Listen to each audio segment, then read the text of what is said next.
parlons-nous de victoire pour Christ?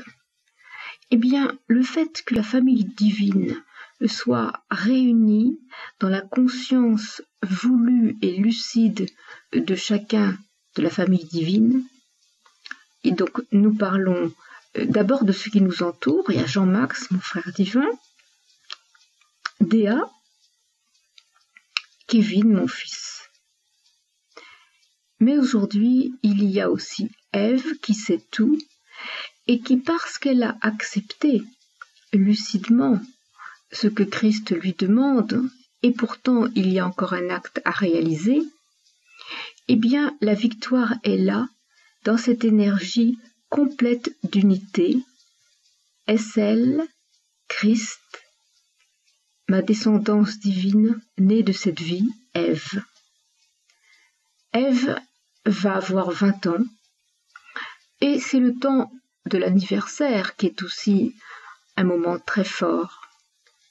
Et cette joie qui l'habite est si grande, elle me touche profondément parce que je ressens toutes les épreuves que nous avons vécues de part et d'autre depuis tant d'années, et nous pourrions dire depuis sa naissance, que je comprends, et Ève tout autant, pourquoi nous avons vécu tout cela.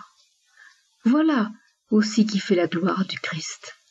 Nous rayonnons, nous sommes heureuses, nous ne sommes pas seules, la famille divine est unie solidement à nous, mais tous les chevaliers qui œuvrent dans le plan aussi, le groupe de Christ est la substance de la lumière de clé du futur. C'est très beau.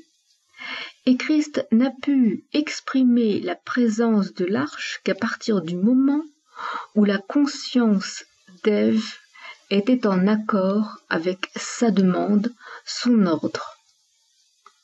Oui, il faut qu'elle le vive.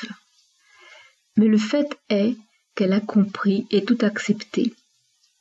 Croyez-vous qu'il soit facile, quand on n'a pas 20 ans, d'accepter de changer sa vie, de tout quitter, pour suivre la demande de Christ avec précision? Non. Il faut donc que des événements se mettent en place pour pousser le jeune chevalier à l'action, pas forcément malgré lui, mais dans des conditions qui lui permettent de réaliser l'acte du Christ. Il y a l'aide subtile à tous les niveaux.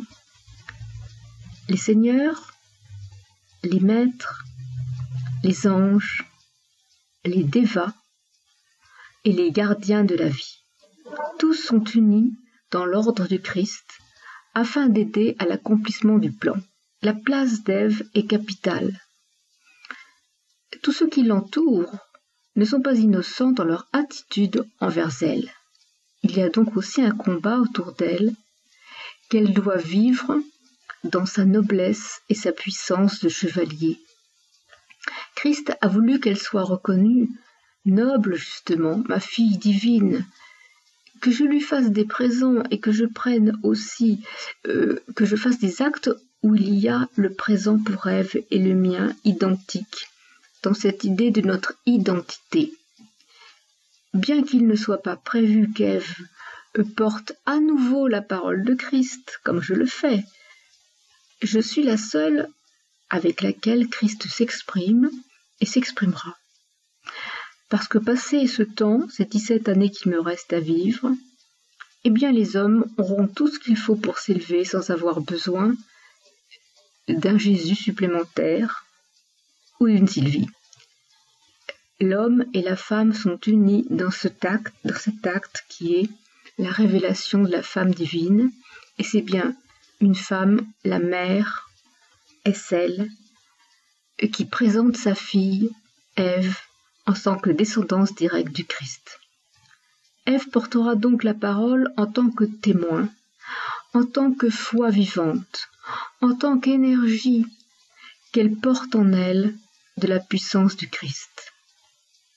Elle sera aidée de son jeune époux cosmique, bien sûr, et de tous ceux qui sont impliqués dans le plan pour elle, pour lui, pour tous, pour le futur de la France. Nous parlons ici de l'arche, du futur de la France, du renouveau que les chevaliers doivent construire, construits par leur foi, longuement préparés, nourris de l'amour de Christ au fil des siècles et des événements.